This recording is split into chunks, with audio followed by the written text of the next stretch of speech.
シャンです。必ず生きて戻れ。役所の面。では、いってらっしゃいませ。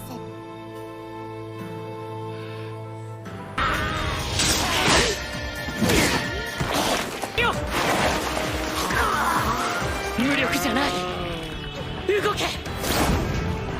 水の呼吸、二の型、水車。当てるんだ。そうだな。特に印象に残っているのは二人だな。あの二人。ただそこには一つの事実があるのみ。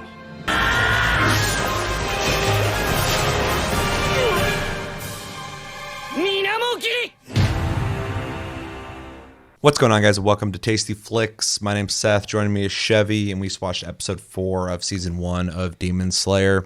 Quick recap, in case you don't remember this episode, or maybe you're watching this and you haven't seen this episode, and I'm about to spoil it for you. Tanjiro has essentially completed his training under Mr. Urokodaki, and he received a heartfelt congratulation and celebration for his efforts. We got to see some bonding here, which was cool to see. During this celebration where they ate and hung out, he was given a warding mask, which apparently is used to help against the powers that demons have. He was also told about the structure of demons and how they become more powerful the more they eat humans. So their power level is dictated based off of how much they've been eating and how long they've existed, essentially. And the mask is supposed to help with that. It's also a fox mask similar to Momoko and Sabado's masks. So it must be Mr. Urokodaki's brand. It's on brand for him, apparently. Tanjiro is sent to the final selection. That's what it's called. Leaving Nezuko, thank you, behind with Mr. Urokodaki. And he goes there among a bunch of other people who are also sent there for, I assume, the same reasons, and is sent out into a forest where he has to, they said 7 days. Survive for 7 days. Yeah, survive for 7 days. While doing that, he runs into 2 demons that he ends up fighting, does pretty good against. They pose a little bit of a threat towards him, but he remembers his training. He uses his scent, and he's able to acquire his targets and strike them down, which he was able to do. While doing that, he runs into another person who's doing the final selection, who is fleeing a enemy who seems to be a more powerful demon, this being a giant Elden Ring-esque monstrosity that has a lot of arms, including arms that are covering their head and face, I assume for protection, but also gives them this creepy vibe of almost hiding their face with their very creepy eyes that are pretty quintessential to a lot of anime. During this fight, it is revealed to Tanjiro that Momoko and Sabado are both they're not living anymore. He finds out that they passed away doing the same thing he's doing, and this guy's the one who defeated them. So the realization that he was essentially receiving help with this training from ghosts, which I think is kind of a cool idea, essentially has been confirmed.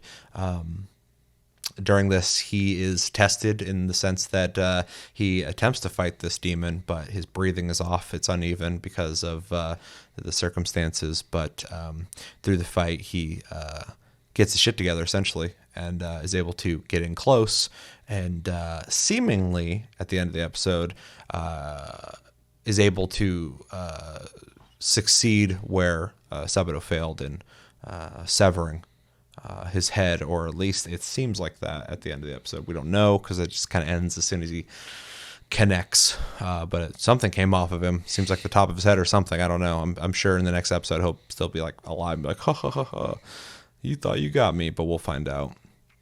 So yeah, that's pretty much what happened, and this is a good episode. It's another good episode. At first I was wondering, are we gonna do like a whole recap of the last episode? But I think it serves well in the very beginning. It kind of shows what happened in the last episode. It serves well in reminding you what happened when Mr. Urkodaki comes and essentially says that he thought he would fail this and he didn't. And it kind of complements the scene, so I enjoyed that. I also enjoyed seeing them bond, even though it's only the 4th episode. We do know that this has been a 2-year training for Tenjiro, so and he's been cold one the whole time. So. Exactly. So you're getting that that bonding, that mentor and fatherly, possibly bond that is happening there. I also thought it was interesting too when Tanjiro was talking to him on his way out about the two that got killed. That being the first time it reveals that they're not alive anymore, because Mr. Urkodaki is like, how does he even know about them? So it's kind of interesting that was an independent event that had nothing to do with him. It was interesting to see like this ceremony. I'd like to know more about it, because they don't really touch on it too much. A bunch of people kind of show up, and some looking more pissed than others, ready to go into these woods and fucking survive for 7 days and hopefully not run into the Elden Ring monster. Become demon slayers. To become demon slayers, yeah. We find a cowardly character in this episode who apparently did not know what they're getting into and did not sign up to fight big mammoth multi-arm guy. And he runs off while Tanjiro's getting thrown into trees, which is pretty cool. It's a pretty cool thing for him to be doing. He's a cool dude. He's a fucking fast one, too. He got out of there quick. Oh, yeah. It was cool to see some combat from Tanjiro against demons, the two of them that were fighting with each other. They all seem to be really concerned about turf. The demon in the 2nd episode was talking about turf. Their hunting grounds, pretty much. Yeah. So it's interesting that these two were bitching at each other over, who got him, and then they all fought, and it was cool to see kind of the play-by-play of how he defeated them. And then the finale was, I thought, cool. Kind of expected once we got the ball rolling on what we're communicating here, on him revealing that Mr. Urkodaki's been sending people, his disciples, to become demon slayers, and no one's succeeded, essentially, as far as I know. Maybe somebody has, but we're led to believe in this episode that 13 had failed. That 13 had failed, and he was going to be the 14th failure, according to Mega Arms. It's also brought up, I think it was the beginning of the episode, maybe it was the last episode, where he said he didn't want to send any more kids to die. Yeah, exactly. Which also shows why he'd be more cold about this whole training thing and be less inclined to want to do it. So I also like the implied, well, it's not implied, the loss that's already predated the situation. It adds stakes retroactively that I think is cool. You see what is being risked for Mr. Urkodaki by training people and sending them to this. So I think it's a nice touch. It is portrayed pretty quickly and fed to you very fast, but it worked. So I can't complain. I don't have any doubt that Tanjiro's not going to be able to defeat him and, not be the 14th one. But it is kind of a shitty story to think of 13 other people who tried to do what he did and all fail in, not a very great way. Not a situation, not a very honorable way to die. Like, I guess it is, but it just kind of sucks to get killed by that guy. Well, especially when it showed the silhouettes of how they went out. Yeah, that was fucked up when it showed Momoko getting ripped up. And then fucking Sabado's head getting smashed. Yeah. I was like, God damn. I'm glad they're silhouettes. It's more tasteful that way. Yeah. Because they're characters that they're trying to get you to like. And then if they just show like, oh, they got fucking wrecked, it's like, wow, that sucks. So the silhouettes were enough. I was like, ooh. Like when I first showed hers, I was like, yeah, show's not very afraid of death, though. Yeah. No, I mean, that's good. Yeah. I get bored with a lot of current things, I guess Western things, and like not having cost. Not having things to lose. And so I'm glad the show's not afraid to have loss like that, have things, stakes. So it's a good tone and a good beginning to kind of show that, people do and will die. So yeah. Overall, though, I liked the episode. It was good. It does end in a way that it makes me feel like I need to watch episode 5 to know what the fuck happened. It ended like Dune, so I'm just like, where's the rest of it? But we'll get there when we do. But it was good, and it was cool to see the training pay off. You want that when you watch something like this. You want to root for the guy to get better and then show you what they've learned. And there's a lot of discussion of the breathing methods that he learned, and also his warding mask got destroyed. So I'm wondering, I mean, I'm sure I'll get another one, maybe, I don't know. But I thought that's kind of interesting that he had just got that. And it got destroyed. Also, something, I forgot what it's called, Nichiren sword or something like that. The specific type of steel. Yeah, used for the sword.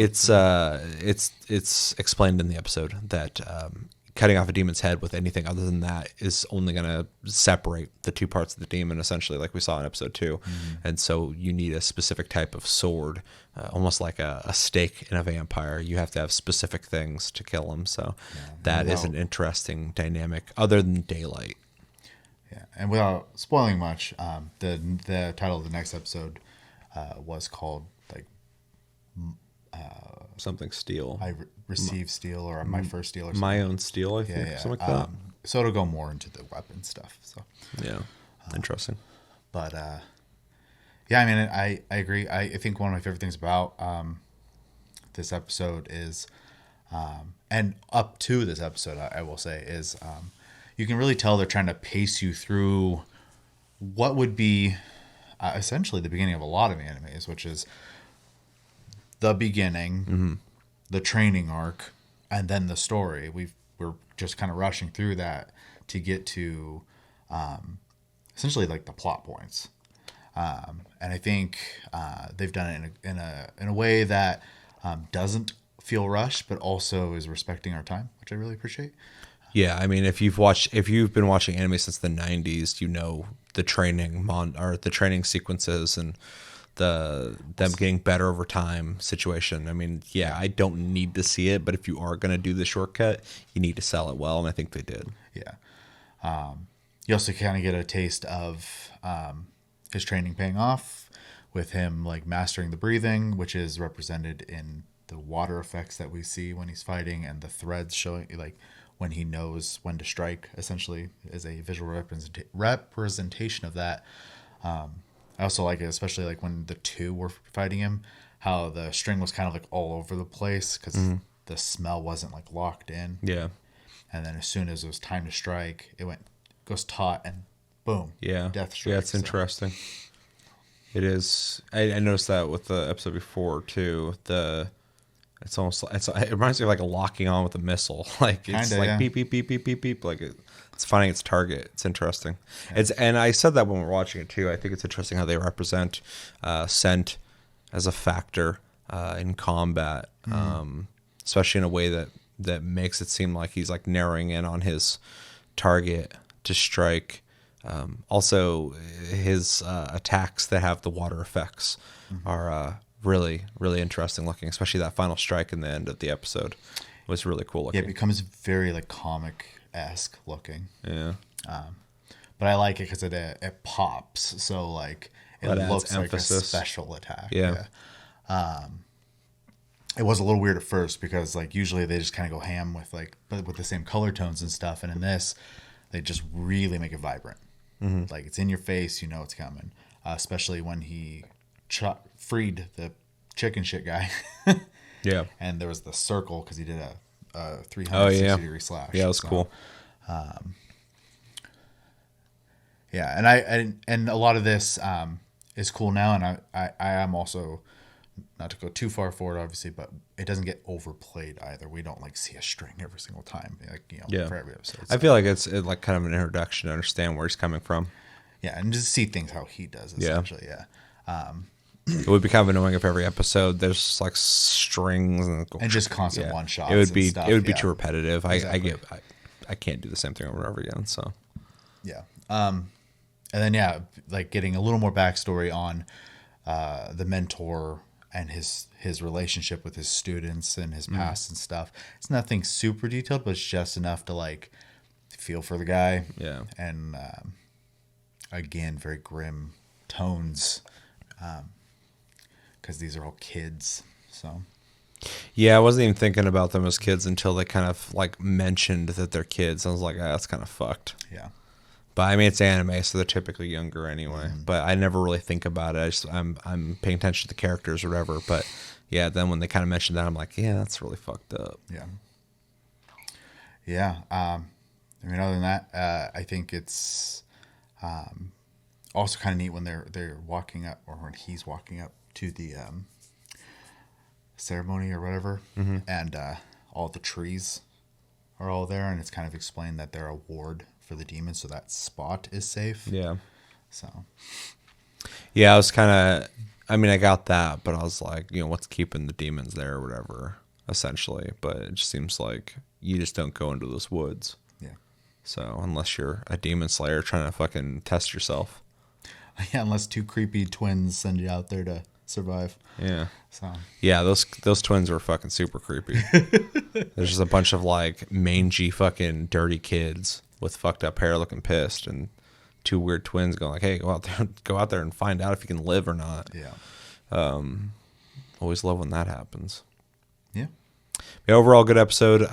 Ends at a cliffhanger kind of, so I'd like to see episode 5, but we'll watch that when we do. And yeah, good episode, good action, good rewarding payoff, and some loose ends are finally tied up a bit. And one thing I like about how quickly they're going through the story is it almost comes off like a word of mouth story that someone told you. Like, oh, and then I studied for like 2 years at this place and met these people, and the guy I was training under eventually, I found out that, people he had trained fucking, like, it seems more like brief in its storytelling, but still points that matter. So, Oh, we also got a glimpse of our blonde character. yeah, I saw him. So, very curious about that. I assume he survives those woods. That would be weird if he didn't. That would be weird. Unless he's a ghost as well. Yeah. Anything else? No. All right, let us know what you thought of episode 4, and let us know anything you would recommend us watch and review, whether that's anime, movies, TV. If it's something that piques our interest, we'll probably do it. And check out my our weekly gaming podcast, Tasty Loot Gaming, link down below. And we'll see you on episode 5 or whatever episode we do in the future here on Tasty Flicks. Make sure to subscribe so you know when that comes out. And yeah, I've been Seth. This has been Chevy. Until the next episode, we'll see you guys later.